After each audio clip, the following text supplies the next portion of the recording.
바울 일행이 부부로 이 키프로스 섬에서 이 선교 사역을 아주 잘 마치고 이 총독간조가 있는 이 바보에서 배편으로 그 소아시아 남쪽에 있는 밤빌리아의 버가로 가게 됩니다.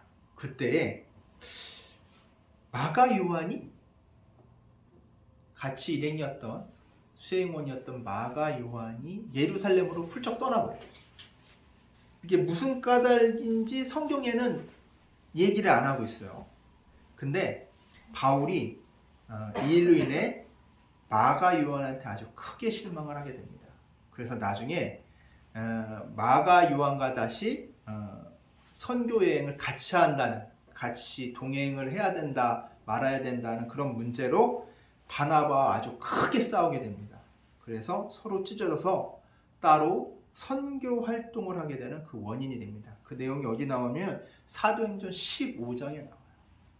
아주 크게 싸웠어요. 그러니까 마가 요한이 좋은 모습으로 떠나간 건 아닌 것 같아요. 그래서 이 바나바와 바울 다시 버가에서 그 행정관청이 있고 군사령부가 있는 좀 큰 도시인 바시디아의 안디옥으로 떠나게 됩니다. 이 안디옥 교회, 이 바나바하고 바울을 파송했다는 안디옥 교회는 어디 있는 거예요? 수리아에 있는 안디옥이에요. 이거는 어디에 있는 안디옥이요? 비시디아에 있는 안디옥이에요. 그러니까 안디옥이라는 이름의 도시가 많은 거예요. 그중 한, 그러니까 이거 신도시라고 보면 돼요. 이 안디옥은 로마에서 세운 신도시라고 생각하면 돼요. 거기 가니까 뭐 로마식으로 행정관청도 있고 뭐 군사령부도 있고 조금 로마풍인 거예요. 근데 여기에 뭐도 있었냐면 그 회당도 있었어요. 유대인들의 회당도. 그래서 그 회당에서 어떠한 일이 있냐면 그 새로 온 사람들, 새로 이렇게 유대인들이 이렇게 와서 있으면은 그 회당장이 권유를 해요. 우리에게 무슨 뭐 좋은 말씀 하실 거 있습니까? 우리한테 권면한 말씀, 권면해 주실 말이 있습니까? 이렇게 권하게 되는데 이 기회가 바울이 누구를 전할 수 있는 기회요? 예수 그리스도를 전할 수 있는 그 기회를 얻게 된 거예요. 그래서 그 설교 내용이 오늘 본문 16절에서 41절까지의 말씀입니다. 그래서 16절에서 한 22절까지는 구약 내용을 요약을 쫙 해요. 바울이 요약을 쫙 해서 23절에 다윗의 후손으로 오시는 그 예수 그리스도가 이스라엘에게, 하나님께서 이스라엘에게 보내주신 구주임을 강조를 하게 돼요. 그리고 24절에 뭐냐면 세례 요한이 딱 나오는데 이 세례 요한은 워낙 유명하게 사람들이 알고 있는 거예요. 그래서 그 세례 요한에 뭘 베풀었어? 세례 요한이 회개의 세례를 베풀었죠. 그 회개의 세례를 이 베품을 통해 그것을 전해짐을 따라서 세례 요한이 뭘 강조해요? 내가 그리스도가 아니라 내 뒤에 오시는 예수 그리스도가 바로 그리스도, 구세주임을 얘기하게 됩니다. 증언하게 돼요.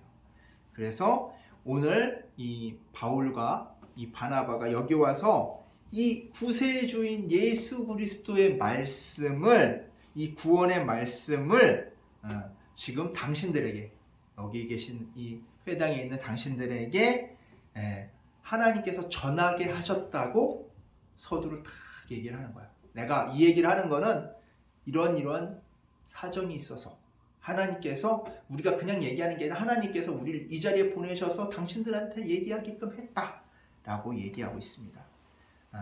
그리고 27절에 이렇게 얘기합니다. 그 예루살렘에서 예수 그리스도가 어떻게 됐어요? 십자가에 못 박혀 돌아가셨죠. 그 얘기를 하는 겁니다.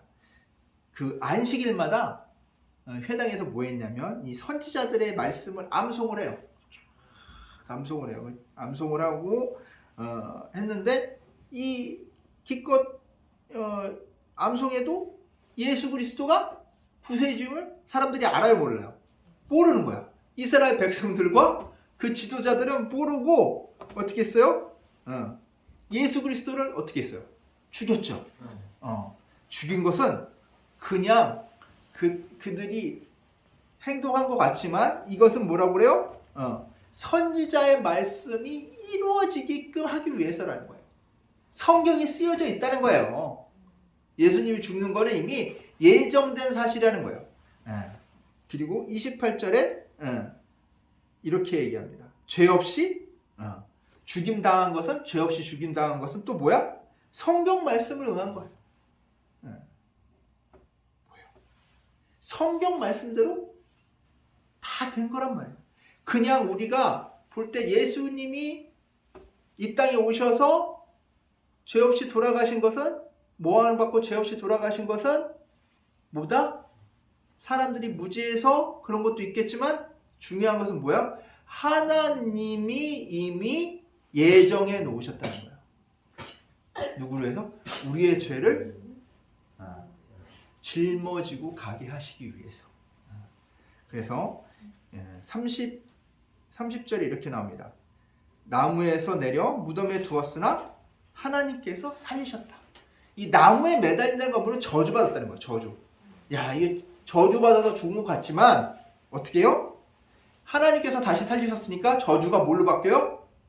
축복으로 바뀐다는 거야. 남들이 볼 때, 야, 너 그 꼴이 뭐냐? 그 꼬락지가 뭐냐? 안 돼 보일 수 있단 말이에요. 근데 그렇게 남들 보기에 안 좋은 상황, 험악한 상황이 있더라도 그 험악한 상황을 내가 이겨내고 다시 정상으로 딱 가는 모습은 누구의 뜻이다? 하나님의 뜻이라는 거예요. 우리 믿는 자에게 주신 하나님의 뜻이라는 걸 보여주고 있는 거예요. 누구를 통해서? 예수 그리스도를 통해서. 이 하나님께서 예수 그리스도를 부활하게 하신 것은 갈릴리와 예루살렘에서 예수 그리스도를 만난 사람들이 지금 다 증인으로 남아있다는 거예요. 내가 허튼 소리 하는 것이 아니라 갈릴리와 예루살렘에서 예수님을 만난 사람들이 이 일에 뭐다? 증인이래요. 예수님이 다시 부활하셨다는 것의 증인이래요.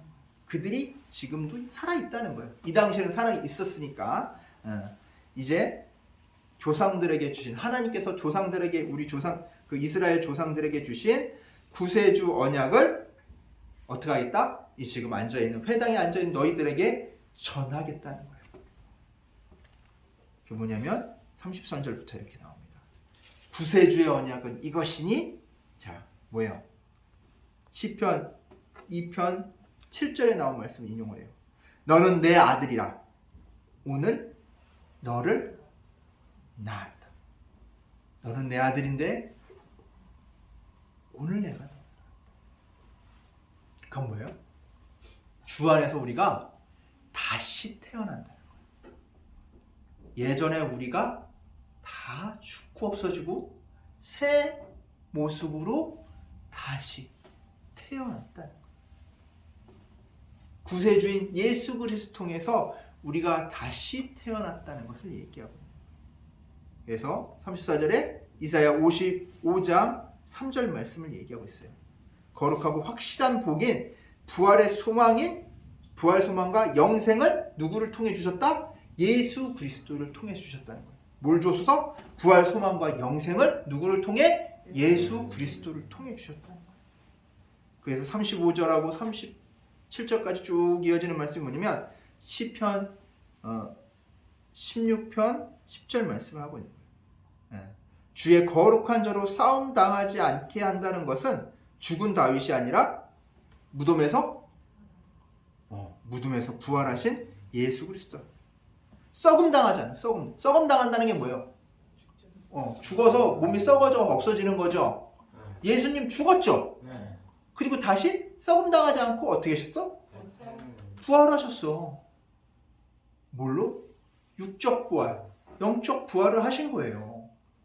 예수님은 부활하신 거예요. 그러면서 예수님은 영적인 부활이지 육적인 부활은 이루지 못해서 육적 부활을 이루기 위해서 제2의 예수가 와야 된다. 이단들은 이렇게 얘기하는데 이미 성경에서는 뭐라고 해서 예수님은 육적으로 다 부활하신 거예요.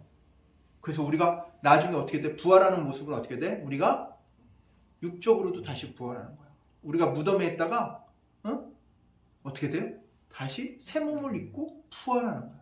그때는 이런 이런 나약하고 불완전한 모습의 몸이 아니라 온전한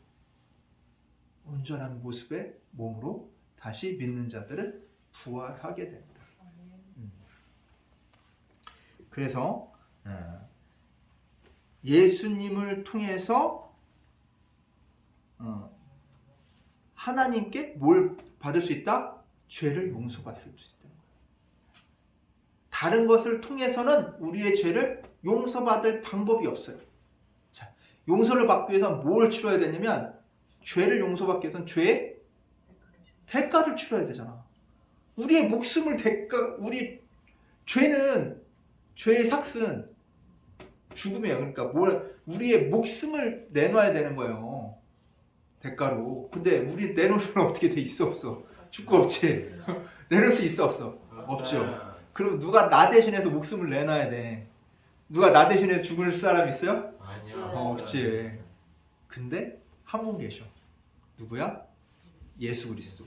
예수 그리스도께서 죽으심으로 이미 값을 다 치러버린 거야. 그러면서 예수 그리스도를 뭐 하기만 하면? 믿기만 하면 우리가 죄사함을 받는 거예요. 왜? 값을 치렀으니까. 값을 치렀으니까 이제 예수님이 대신 값을 치렀으니까 나는 이제 끝난 거잖아. 내가 값을 치를 필요가 없잖아. 그래서 죄를 용서받을 수 있는 거예요. 그렇기 때문에 39절에 이런 거야. 율법적으로는 불가능하다. 율법적에다 아무리 율법으로 해봐야 법은 내 죄를 드러낼 뿐이지 내 죄를 용서받을 길을 가르쳐주지 않는다. 근데 어떻게? 오직 예수 그리스도를 뭐하기만 하면? 믿기만 하면 어떻게 된다고? 죄에서 해방이 되는 거야. 죄의 값을 치렀기 때문에. 그리고 오히려 우리가 누구한테 인정받게 돼요? 하나님께 인정받게 돼. 뭐라고? 죄가 없으니까 의롭다고 인정받게 된다는 거예요. 의인으로서 인정받게 되는 거야. 우리가 의인이 아닌데 의인 취급을 당하는 거야. 왜? 죄가 없으니까. 죄가 없어졌으니까. 누구 덕분에? 예수 그리스도 덕분에. 근데 우리가 이렇게 딱 좋은 얘기도 있지만 경고의 말씀을 또 40절에 하고 있어요. 그런즉 너희는 선지자들을 통하여 말씀하신 것이 너에게 미칠까 삼가요. 자, 경고라는 경고. 어떤 경고냐? 하박국 1장 5절 말씀을 가지고 경고를 하는 거예요. 41절에. 제가 읽어드릴게요. 보라, 멸시하는 사람들아, 너희는 놀라고 멸망하라. 내가 너희 때를 당하여 한 일을 행할 것이니 사람이 너희에게 일러줄지라도 도무지 믿지 못할 일이라. 야, 뭐예요? 야, 너 이거 생각해. 너 이거 기억해야 돼. 뭐야? 놀라운 일이 일어나는데 내가 너희들이 도대체 믿지 못할 일을 너희 시대에 행할 거야. 누군가 너희한테 이걸 알려줘도 너희는 도무지 결코 뭐 하지 못한다? 알지 못한다. 믿지 못할 거야. 이게 무슨 얘기예요? 야, 예수님이 이 시대에 돌아가셨지. 다시 부활하셨죠. 놀라운 일이잖아요. 믿지 못할 일이잖아. 사람이 죽었다가 살았으니까. 근데 이거를 누가 전화로 왔어? 바울이 전화로 왔지. 근데 이 사람들이 믿을 수 있어 없어? 안 믿죠. 믿을 수 없게. 야, 너 이거 성경에 내가 이렇게 얘기해도 못 믿는 거 알아. 너희 대부분이 못 믿는 거 알아. 내가 이거 경고하러 왔어. 그러니까 다시 한번 생각해봐. 이 얘기하는 거야. 못 믿겠지? 그렇지만 다시 한번 생각해봐. 이 얘기를 딱 들으니까 사람들이 마음이 어때? 마음이 어떨까? 마음이 안 좋아. 안 좋은 사람도 있고 어떤 사람은 야, 안 믿으면 안 되겠다. 이런 마음이 들겠죠. 안 믿으면 안 되겠다. 내가 지금이라도 생각을 바꿔서 좀 더 알아봐야겠다. 믿어야겠다. 이런 마음이 생길 거 아니에요. 그래서 42절에 뭐라고 얘기하냐면 그들이 나갈새 사람들이 청하되 다음 안식일에도 이 말씀을 하라. 다음 안식일에도 이 말씀 좀 해주십시오. 예수님 말씀 좀 해주십시오. 그분 얘기 좀 해주십시오. 나오는 거예요. 우리가 지금 이 얘기를 들었는데 마음에 충격이 탁 와서 이제 예수님을 믿을까 말까 하는 마음이 생겼는데 아직은 결단이 안 섰으니까 다음 안식일에도 오셔서 설교 한 번 더 해주세요. 그러면서 사람들이 막 이제 따라 나가가지고 바울과 바나바한테 더 물어보고 궁금해하고 합니다. 이게 뭐냐면 사람들의 마음이 변화되기 시작했다는 거예요. 이 옛말에 이런 말이 있어요. 산에 오르려고 하거든 먼저 뭐부터 해라? 신발끈부터 묶어야 돼. 너가 산에 오르려고 하거든. 자, 산에 오르려면 뭐 해야 돼? 먼저 신발부터 신어야 되죠. 신발부터 산에 오르게 딱 묶으라 이거예요. 딱 시작하려고 딱 발을 내딛는 그 순간이 중요하다는 거야. 할지 말지 막 머릿속으로 고민하는 거에 그러지 말고 한번 해보라 이거야. 어떻든 되든 안 되든 생각하지 말고 나 이거는 앞으로는 이렇게는 내가 못할 것 같고 저런 이유로 못할 것 같고 요런저런 이유로 다 못할 것 같은 얘기를 하잖아요. 그러지 말라고. 미리 난 안 된다, 못한다, 하지 못한다, 이건 아니다라고 단정 짓지 말고 딱 일이 내 앞에 오거든 우선 뭐부터 해라? 해보라 이거. 우선 해보라. 마음이 딱 오는 순간 시작을 해야 어떻게 된다? 내가 변화가 되는 거야. 마음이 딱 오는 순간. 마음이 딱 왔어. 에이, 다음에 하지 뭐. 오늘은 뭐 바쁜데.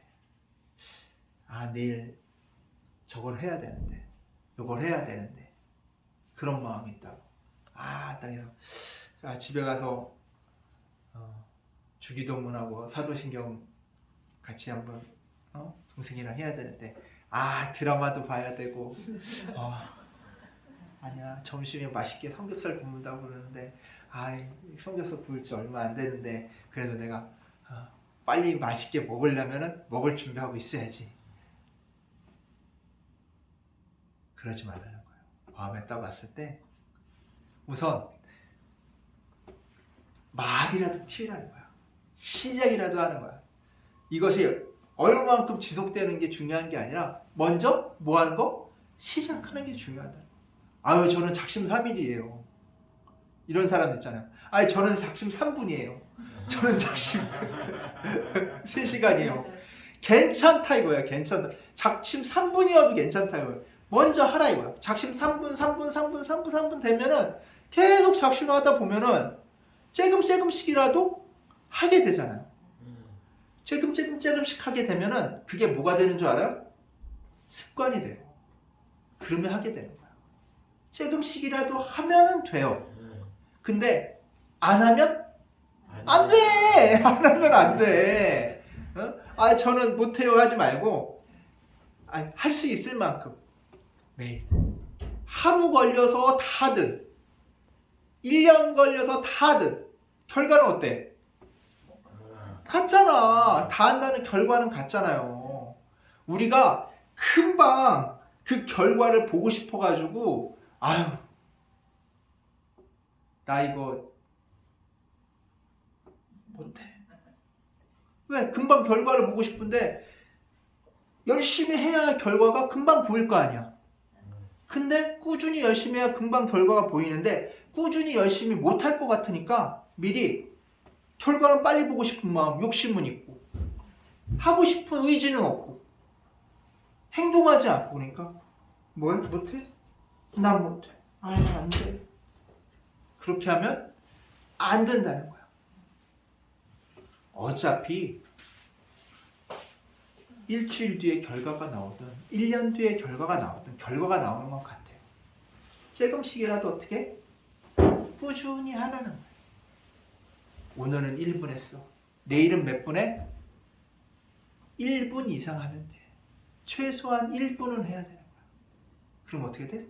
1분하고 그 다음날 2분하고 그 다음날 3분하고 그 다음날 4분하고 그 다음날 5분하고 그러면 점점 늘어나잖아요. 근데 오늘은 막 2시간 했어. 내일은 뭐해? 어저께 2시간 했으니까 너무 힘들어. 1시간만 하자. 응? 그 다음엔 30분만. 그 다음에 5분만. 이 정도 했으면 됐지. 하고 중간에 포기하면은 안 된다. 그걸 용두삼이라고 해요. 거창하게 처음에 막 했지만 나중에 갈수록 지쳐가지고 에휴 이제 못해. 이런 거보다 처음에 작게 시작했지만 점점 그 목표를 향해 나아가야 된다는 거예요. 그래, 그 목표를 향해 나아가는 첫 발자국은 뭐야? 먼저 시작하는 거예요. 지금 당장 나는 하나님하고 가까워지고 싶어요. 그러면 뭐 해야 돼? 그렇지, 기도해야 돼. 근데 마음만 있어. 기도는 안 해. 저 기도 오래 못해. 누가 기도 오래 하래? 1분이라도 하라는 거야. 생각날 때만이라도 하라는 거야. 저 하나님의 마음을 더 알고 싶어요. 그럼 어떻게 해야 돼? 말씀을 읽어야지. 말씀을 봐야 될 거 아니야. 요즘 어플도 있잖아. 핸드폰에. 듣기만 하면 되잖아. 1분이라도 들으라는 거야. 시간을 내서. 그러면 된다는 거예요. 근데 마음만 있어. 하나님을 알고 싶어요. 주일 때마다 하나님을 알고 싶어요. 이걸로 끝이야. 지난 예배 시간 끝나면 뭐하고 놀지? 드라마 뭐가 있는데? 어디 놀러 가야 되는데? 이 마음을 갖지 말고 어떻게 하라고요? 기도와 말씀을 이 시간, 예배 시간에만 그 마음을 갖고 품고 있던 것을 어떻게? 실천. 언제나 늘 꾸준히 실천하면서 변화돼가는, 주님과 더욱더 가까워져가는 우리 주찬영교회 성도님들 되시기를 간절히 축원합니다. 기도하겠습니다. 사랑과 은혜가 가득하신 하나님 아버지, 우리가 예배드리고 말씀 들을 때는 충만해서 주님과 더 가까이 가기 원하고 주님과 더욱 친밀해지기 원합니다. 그러나 예배 시간이 끝나고 말씀이 끝났을 때는 어느덧 세상과 너무나도 가까워지기 원합니다. 주여, 우리 이런 마음을 용서하여 주시옵소서.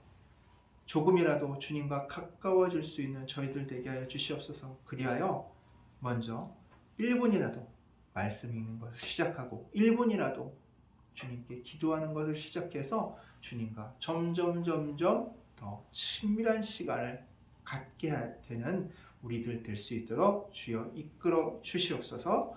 감사드리며 우리 주 예수 그리스도의 이름으로 기도드리옵나이다. 아멘.